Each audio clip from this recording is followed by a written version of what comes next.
Good morning मेरे प्यारे बच्चों, मैं कुमार श्रवण केडीएस ऑनलाइन प्लेटफॉर्म से, जैसा कि आप जानते हैं, और कल संडे होने के कारण से क्लास नहीं ले पाया मैं किसी रीजनों से।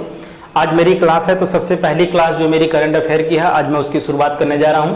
तो सबसे पहले मैं बात बता रहा हूं, समय नहीं ज्यादा लूंगा मैं। सबसे पहले कल हमने मणिपुर की बात किया था। मणिपुर में काले चावल की हमने बात किया था। इसको जो है कि क्या मिला बेटा, जीआई टैग मिला। आज हम लोग बात करेंगे दूसरा, गोरखपुर कहां है बेटा, तो आप कहिएगा उत्तर प्रदेश में। उत्तर प्रदेश में गोरखपुर में किसको जीआई टैग मिला, तो आप बोलिएगा टेराकोटा को। क्लियर मेरे बच्चे, किसको मिला, टेराकोटा को मिला। और यह यूपी में, ध्यान रखिएगा, यूपी लक्ष्मी टेराकोटा केंद्र द्वारा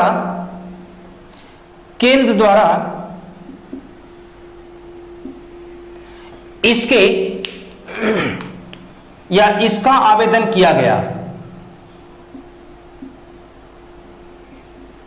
अर्थात मांग किया गया कि टेराकोटा को जो है कि क्या मिलना चाहिए बेटा, जीआई टैग मिलना चाहिए। तो आपसे क्वेश्चन में पूछ सकता है, यूपी के लक्ष्मी टेराकोटा केंद्र द्वारा इसका आवेदन किया गया कि इसको जो है कि जीआई टैग मिलना चाहिए।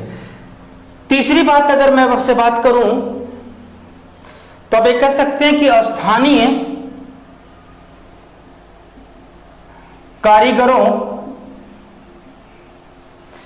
कारीगरों द्वारा 1000 से अधिक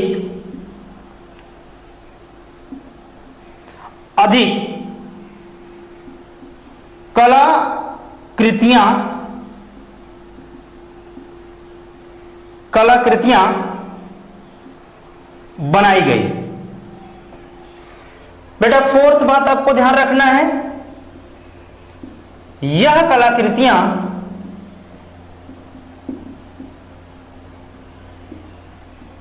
हाथों द्वारा बनाई जाती है। जैसे एग्जाम्पल बनाई जाती है, जैसे मैं एग्जाम्पल अगर मैं दूं, तो आप कह सकते हैं जैसे जानवरों में जैसे आप ये कह सकते हैं हाथी जो है कि टेराकोटा बनाए जाते हैं। जैसे घोड़ा या घोड़े बोल सकते हैं आप, ऊंट, बकरी, बैल इत्यादि को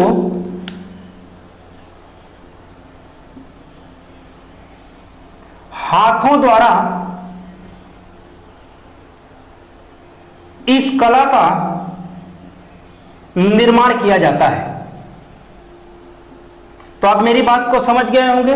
टेराकोटा क्या है बेटा, यहां पे लोग अपने जो स्थानीय लोग हैं अपने हाथों से एक विभिन्न प्रकार के जानवरों की मूर्तियां स्टैब्लिश करते हैं, बनाते हैं, उसका एक रूपरेखा तैयार करते हैं। तो लगा उनको कि वहां के लोगों को कि इसके लिए भी जीआई टैग का मांग करना चाहिए। अगर जीआई टैग मिल जाता है तो इसका एक अलग प्रभाव होता है, जिससे इसकी बिक्री, उत्पादन बहुत तेजी से, इसकी मांग भी बढ़ती है। इसलिए यहां के लोगों ने इसको जीआई टैग के लिए जो कि आवेदन किया, और वो आवेदन किया यूपी में लक्ष्मी टेराकोटा केंद्र द्वारा इसका आवेदन किया गया है। आई होप कि इतनी बात आप लोगों को समझ में आ गई होगी। ठीक है, तो ये हमारा जो कलाकृतियां हैं, इसके लिए जो कि जीआई टैग की मांग की गई है। तो ये किसकी बात हो गई बेटा, यह गोरखपुर की बात हो गई। एक लाइन और लिखना है तो आप लिखिएगा, इसमें जो है कि प्राकृतिक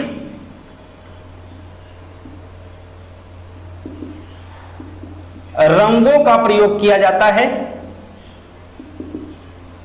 अर्थात हाथों से जो बनाया जाता है, और यह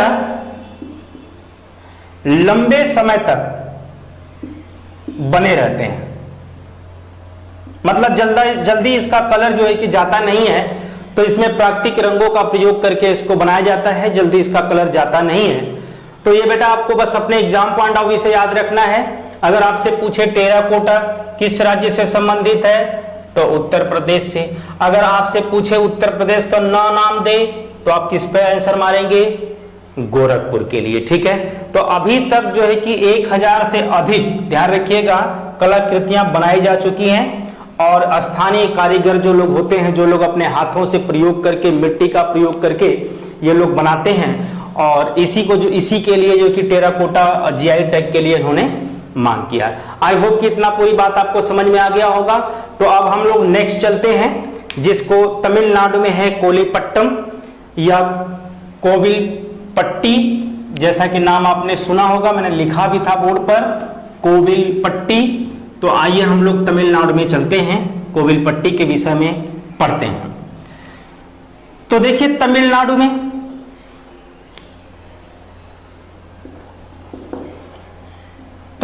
में जीआई टैग किसको दिया गया, तो आपका आंसर होगा बेटा कोविलपट्टी कटलाई। यह क्या बेटा, एक मिठाई है। अब अगर मैं इसकी विशेषता की बात करूं, तो आप यह कह सकते हैं यह एक प्रकार की कैंडी है।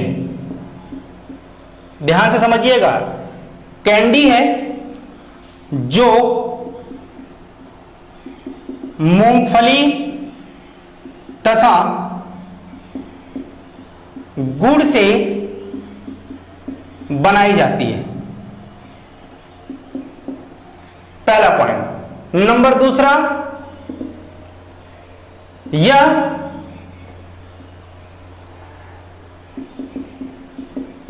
कोविलपट्टी के आसपास नगरों में बनाई जाती है। तीसरा पॉइंट, इसे बनाने के लिए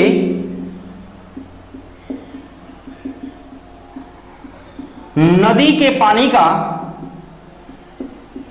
प्रयोग किया जाता है, जिससे इसका स्वाद बढ़ जाता है, अच्छा हो जाता है। मतलब कहने का मतलब, नदी का पानी का प्रयोग करते हैं इस मिठाई को बनाने के लिए, अर्थात मूंगफली और गुड़ का इस्तेमाल करके इस मिठाई को बनाया जाता है। और ये कोविलपट्टी के आसपास जो नगर हैं उसमें ये बनाई जाती है। और यह एक प्रकार का कैंडी होता है, ध्यान में रखिएगा इस बात को, कैंडी शब्द का इस्तेमाल किया गया है, जो मूंगफली और गुड़ से बनाई जाती है और यहाँ के लिए, तमिलनाडु के लिए बहुत फेमस मिठाई है। ठीक है, तो इसलिए इसको भी जीआई टैग प्रदान किया गया। आई होप कि आपको बेहतर तरीके से समझ में आ गया होगा। अब हम लोग चलते बेटा कश्मीरी केसर की बात करते हैं। किसकी बात करेंगे बेटा हम लोग, कश्मीरी केसर की बात करेंगे। तो देखते हैं इसकी क्या अपनी खूबसूरती है या क्या विशेषता है। तो अगर हम कश्मीरी केसर की बात करें,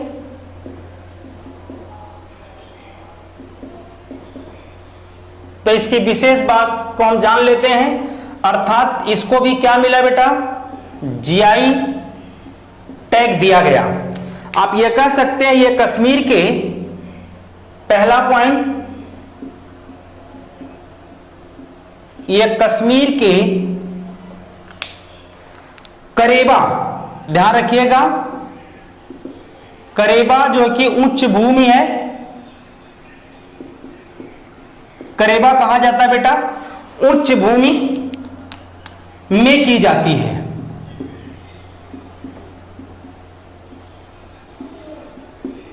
किसमें की जाती है बेटा, उच्च भूमि में की जाती है। केसर का प्रयोग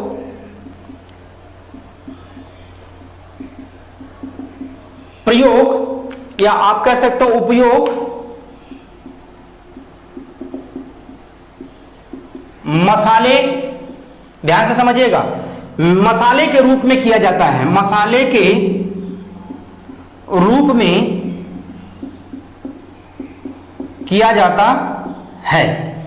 अगला पॉइंट, कश्मीरी केसर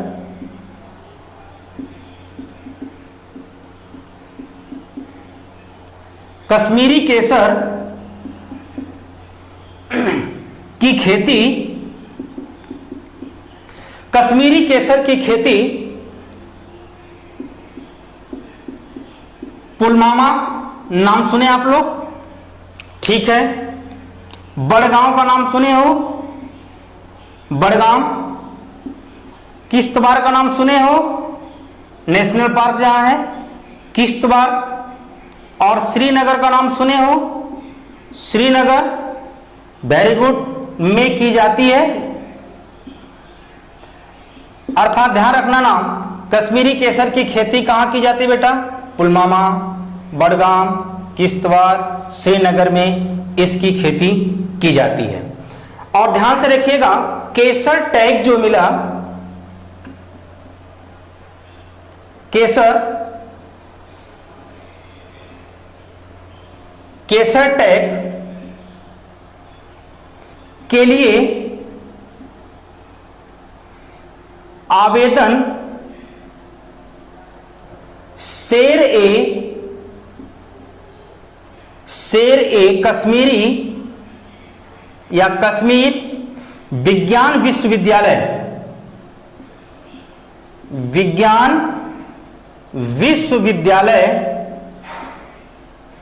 तथा, यहां लिखता हूं, तथा सैंगफॉम, ध्यान रखिएगा नाम, सैंगफॉम रिसर्च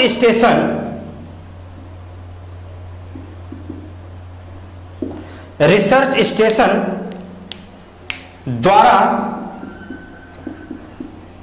किया गया। आई होप कि आपको समझ में आ गया होगा। आपसे ये पूछ सकता है कि इसकी खेती कश्मीर में कहां की जाती है, तो आप क्या बोलोगे बेटा, कहां कहां की जाती है केसर की खेती? तो पुलवामा, बड़गांव, किश्तवाड़, श्रीनगर में इसकी खेती की जाती है। और केसर टैग के लिए आवेदन शेर ए कश्मीरी विज्ञान विश्वविद्यालय तथा सैफ्रॉन रिसर्च स्टेशन द्वारा किया गया। कश्मीरी केसर एक कीमती उत्पादन है, ध्यान रखिएगा, मिटा देता हूं मैं। कश्मीरी केसर एक कीमती उत्पादन है, बहुत ज्यादा इसकी कीमत होती है।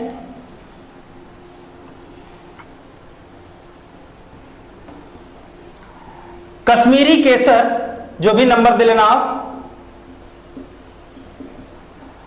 कश्मीरी केसर एक कीमती उत्पादन है जिसका प्रयोग या उपयोग कह सकते हैं किसमें किसमें किया जाता है बेटा? तो आप बोलिएगा कॉस्मेटिक्स,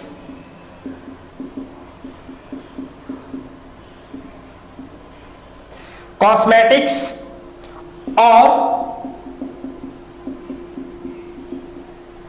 औषधि बनाने में इसका प्रयोग किया जाता है। इसका प्रयोग किया जाता है। यह 3 प्रकार का होता है, ध्यान रखिएगा। 6 नंबर, यह 3 प्रकार का होता है। पहला, जिसको बोलते हैं लच्छा केसर, नाम सुने होंगे, लच्छा केसर, ऐसे लिखना, लच्छा केसर। नंबर दूसरा, मोगरा केसर। नंबर तीसरा, गुच्छी केसर। आई होप कि आपको पूरा समझ में आ गया होगा। एग्जाम पॉइंट ऑफ व्यू से बेटा याद रख लेना, करेंट है, इसमें आपको नोट्स बनाते हुए चलना पड़ेगा और लिखना पड़ेगा, ताकि जो है कि आपको सारी चीजें जो है कि याद हो जाए। और लास्ट में एक लिख देता हूं कि पश्चिम बंगाल में किसको जीआई टैग मिला? तो आप बोलिएगा बेटा रसगुल्ला को मिला। तो ये बेटा हमारा जितना भी जीआई टैग है ये हमने कंप्लीट रूप से इसको क्या कर लिया है, समाप्त कर लिया है। आई होप कि आपको समझ में आ गया होगा। करंट की क्लासेस बेटा इसको डेली बाय डेली नोट्स करते चलिएगा और मैं आपसे यही उम्मीद भी करूंगा। तो जो बच्चे मेरी भी इस वीडियो को देख रहे हो करंट अफेयर का, तो उसको प्रॉपर तरीके से आप डे बाय डे इसको नोट्स बनाते चलिएगा, क्योंकि बहुत सारे ऐसे नोट्स आ जाएगा। कल हम पहल प्रोजेक्ट पे बात करेंगे कि पहल प्रोजेक्ट में यूएसएसआर या यूएसए की भूमिका क्या है, अपने जो है कि किस संस्था के द्वारा भारत को सहायता राशि दिया उसने, और कोविड-19 के कारणों के लिए। तो इस प्रकार से जो महामारी थी देश में, इसके लिए दिया गया है। यूएसए ने कुछ जो है कि अपने एक संस्था से बहुत सारे धनराशि को भारत को दिया, ठीक है। तो उस पर हम लोग बात करेंगे। और पहल हमारा प्रोजेक्ट जो है वो हमारे और उद्योगों को या उत्पादन को कैसे बढ़ावा देगा, ये सारे हम विषय पे बात करेंगे। तो ये आज हमारा जो है कि पूरा का पूरा जीआई टैग समाप्त हो चुका है बेटा। इसका नोट्स बनाते रहिएगा, बार बार मैं कहता हूं इस बात को, इसका नोट्स आप प्रॉपर बनाते रहिएगा। Thank you so much. हम फिर मिलते हैं नेक्स्ट क्लास इकोनॉमिक के, फिर हम अगली क्लास में मिलते हैं। धन्यवाद।